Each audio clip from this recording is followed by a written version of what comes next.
Today, I have a very solemn duty.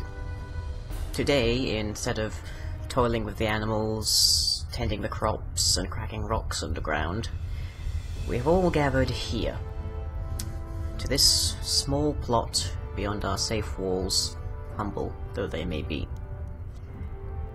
We gather to honor the memory of Lucas Ward, forager, builder, and dear friend. Lucas came with us on our perilous journey to new lands as a builder. He hoped to erect great monuments to the heroes he followed and the loved ones that he left behind. He carried with him a dulled apron, a stone hammer, and an indomitable loyalty to his brothers and sisters in arms. When food was running scarce, Lucas left the safety of the fort walls that he himself constructed, stone by stone, to forage for supplies in the untamed wilderness. To date, his success in luring many a wolf and spider to its doom at our doorstep remains unrivaled. He kept food on our plates, wind off of our beds, and warmth in our hearts. As we ate of his finest carveries, he resumed his architectural duties and persisted in expanding and securing our fledgling home. When Edgington was beset by the siege of Day 5, as the walls of the dormitory lay barely begun, Lucas ignored the orders of our stalwart defender Samantha, and hurriedly went to work, building as quickly as he could. He dodged many an arrow and claw that night, but he kept Edgington secure in spite of the threat to his own life. In the end, it was hubris that saw the end of our beloved friend. In the early hours of Day 12, as Samantha fended off a new wave of skeletal assailants from the safety of his rigid barriers, Lucas tragically misjudged her timing and passed across her firing line as she loosed one of her many arrows. The arrow, propelled by the bow arm of our master defender, pierced his skull through the temple, killing him instantly. Some of you here today may wish to lay blame, pointing fingers, but I say to you that, tragic as this passing may be, it was an accident. One of many in this hostile new world. And so, as we inter the memory of Lucas Ward here today, we remember him as he was, the master architect, the bold hunter, and perhaps the most reliable ally that Edgington has yet seen. We knew the colour of his hopes and dreams, and now it falls to us to fulfill them. And with that, welcome back to Timber and Stone. I hope you enjoyed that little eulogy.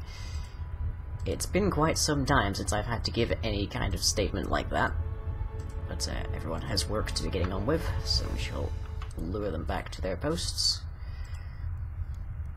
as the party disbands, as it were. I did, whilst I was setting all of that up, take care of all of the wolves. One of them went a bit derpy over by the tree line here, but having all the open space certainly proved useful for us. And I think there's a couple more stumps that we need to get rid of, but by and large all of the meddlesome trees are done with. And oh boy, has our food dropped because we had that service. But to be fair, that was a reasonable point to, like, give people a day off, so to speak. And seemingly none of the animals have died. So yay, that's also good. And what are you doing there, Bernard? We don't have anything set to build, so what are you doing there? Very strange.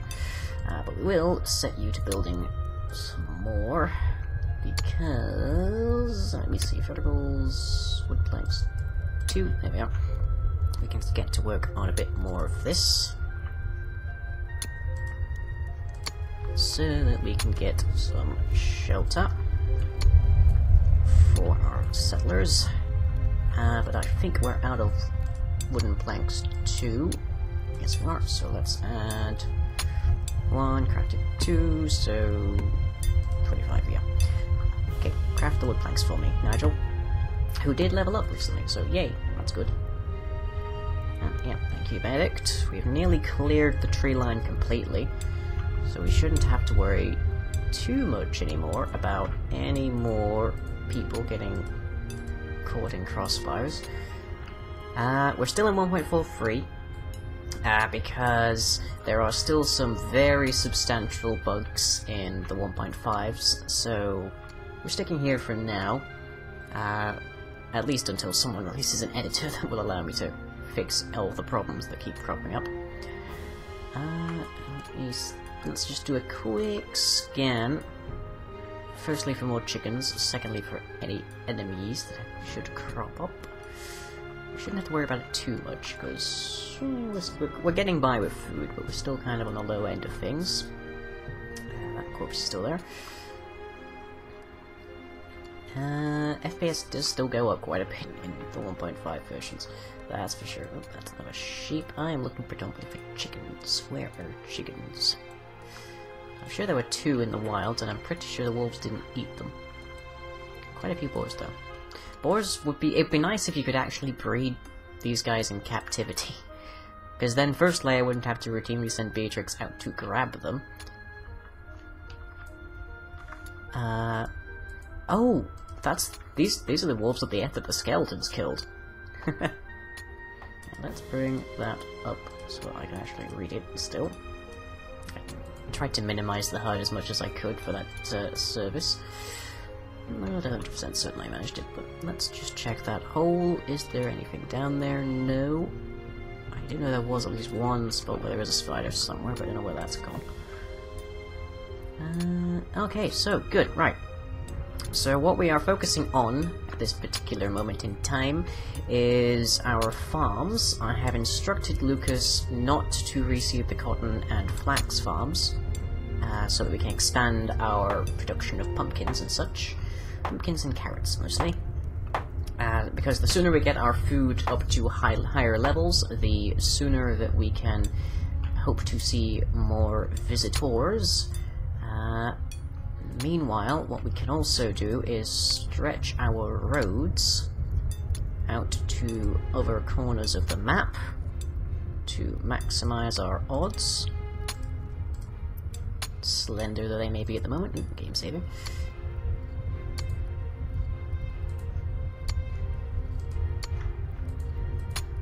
Remove that road, please. There we go. Okay. Up to there and all the way down over here. Good. Okay, so yeah, this is one of the more dull parts of this game. Let's bring it down. And over. They don't need to be the full 3 wide, I just prefer that. But for the moment, at least, we shall endeavour just to get the roads in place. And I think already, yeah, we can already see the grass dying off along it. Okay, and another one going. Oh, there goes the chickie. Yay! In the 1.5 version, they actually have a designation for where the animals get kept. So you can, so the herder actually like walks over, picks the animal up, and then brings him to the area, which is kind of hilarious to watch, to say the least. Right, and okay.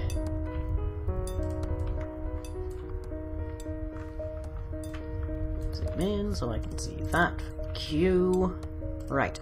Now, at the time that you are all seeing this episode, I am presently in Coventry, attending the multiplayer I-51 event, otherwise known as Insomnia. You may have already seen 1 or 2 vlog videos that I've done from my hotel room, hopefully. Depends on how easily I can get the internet read up. Okay, so that's 3 out of 4 walls now, sides now that we have our supply road leading to. And where is that chickie? Release and domesticate. There we go. one more chicken, which means all the more food, because Beatrix has just collected 5 food from 1 chicken, and she occasionally gets the odd bit of feathers as well, which was also helpful. Remove stump, remove stump, remove stump. Don't want any stumps within a decent perimeter of the fort, so that we don't get trees for enemies to stand behind. But overall, I think we're doing okay. We've got our level 16 archer, Samantha here, with 34 arrows and a longbow. And they're just stone arrows, but she really doesn't need much better. She can handle pretty dang well with just the stores that she's got already. And oh, yeah, looks like some people are getting some cloud, some ceiling cover there. That's good. Still need to get rid of these. Can I mark these for? No, they are marked for digging, mining. They're just not being for some strange reason. Yeah, that's a pity. It's just a bit of a mess, though. Nothing too dreadful. Okay. Move stump. 3 more. How many more are there?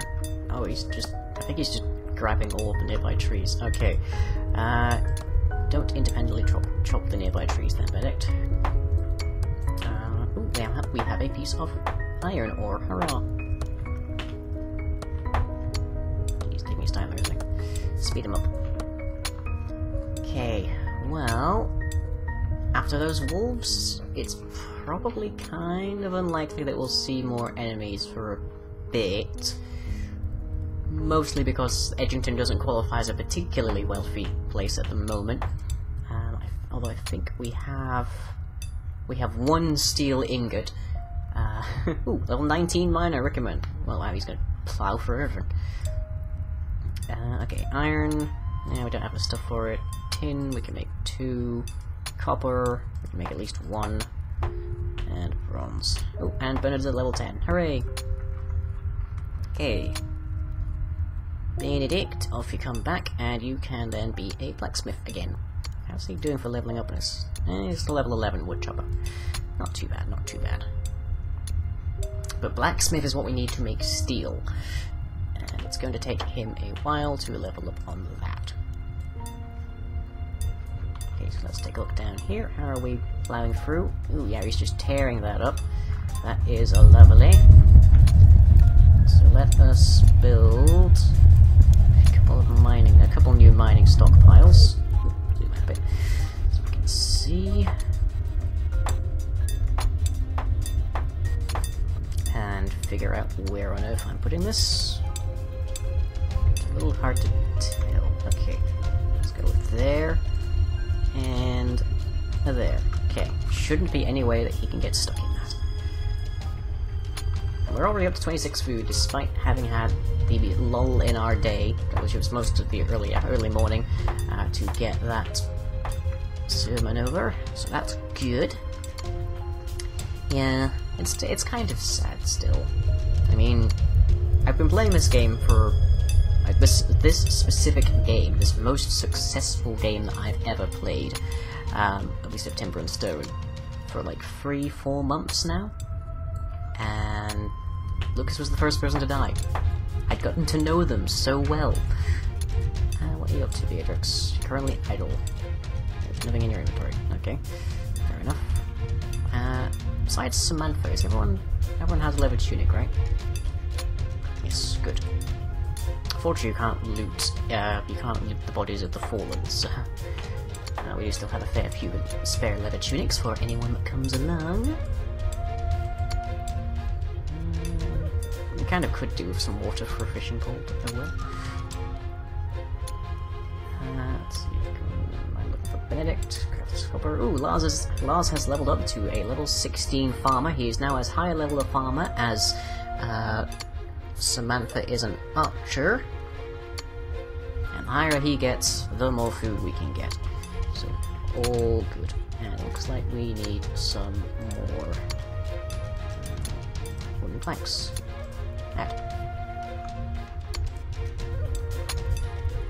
Off you go, Nigel. Cool. And you can level up. Now, in the next update, I'm going to have to remember very quickly to make some tongs, or Benedict won't be able to do anything. I don't know... I think Nigel just needs a stone hammer. And I don't think that requires anything to craft. Yeah, it does not require any workshops. So, we'll still be able to do that, but handy. Okay, so... this second floor... I'm thinking it will mostly be storage, because my storage is still kind of all over the place. I've got some resource crates down here in the workshop, as it were, and I've got a wheat storage over here, a hay bale. Oh, Nigel's stone hammer has broken. But I don't really have much in the way of food storage other than these 2 barrels, and I don't really have much in the way of building or a whole ton of the other storages that the wagon provides. And I'd like to get rid of that wagon eventually, so we'll make that be our thing when we are finally getting rid of stuff. Why can't we make ladders and ropes? Oh, because that's made by tailors, I believe. I'm not sure the ladder is. Ladder is made by a carpenter using a carpentry bench. With logs and rope. Ah, the rope is made also by a carpenter. Is it? No, I can't be it. Rope is made by the tailor, right, which is also Nigel. Who is not making wood planks? Why aren't you making wood planks? Don't we have stone hammers? We don't have stone hammers. Okay, add 5 to the queue. Off you go. Demonstrate what I've just been talking about, Nigel. Yeah. Samantha's keeping watch, and she's going to be keeping watch probably for quite a while. Yeah, her fatigue getting pretty high. Her fatigue's been going up quite a bit lately. And what I really need to do is get her to... like, back to practicing. We need an engineer who needs rope and all sorts. And right now we need to be focusing predominantly on getting structures up and getting food. Food is our big dominant concern, we're actually doing pretty okay at so far. Okay, flax and cotton. Flax and cotton, we have, let's see, 162 flax fiber and 136 cotton, and we don't really have all that many uses for it. So, I am not interested in it right now. So once those farms are empty, we're replacing them with food so that we can eat, to try and ramp our production up that much more. And it is dusk. It's like 4 or 5 maybe people have covers over their beds now, as Bernard just goes over. Bernard, I'm going to increase your capacity. Pause, so I can actually grab you. And increase your weight capacity because you're only indoors. And did I just hear a spider, or was that another weird noise?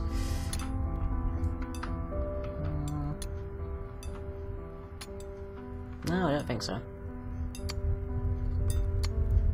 I don't think we have any spiders to worry about.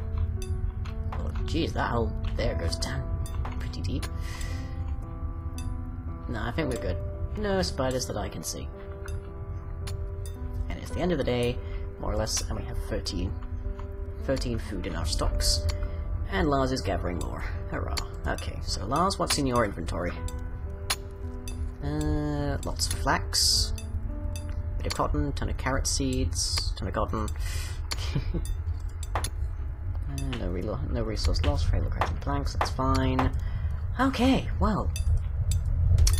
So the idea is that we get the roads going to all the different... there goes the lights. Going to all the different sides, and that maximizes the possibility of us successfully getting a new migrant. And we increase our chances of getting a new migrant by increasing the amount of food that we have at a given point in time. So currently we keep dipping below like 10 or so, and we need to get that much higher. But we do keep going up to like 30s and 40s, so it's all a matter of time as our herder and our farmer get bigger and bigger and better and better. Okay, remove cotton farm. There are no crops on it. Farm.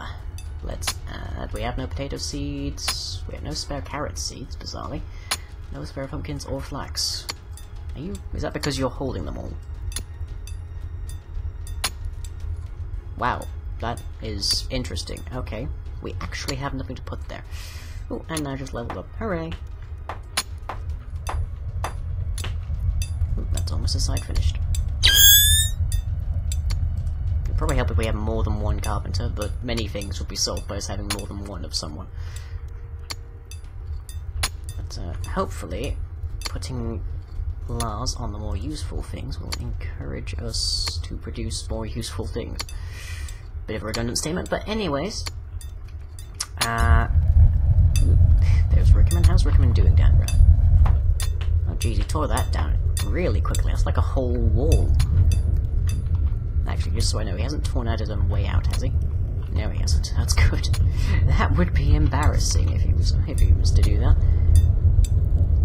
Unfortunately, there wasn't much in the way of materials in that side. I was just getting rid of it to improve our storage capacities, which are still kind of pushing things.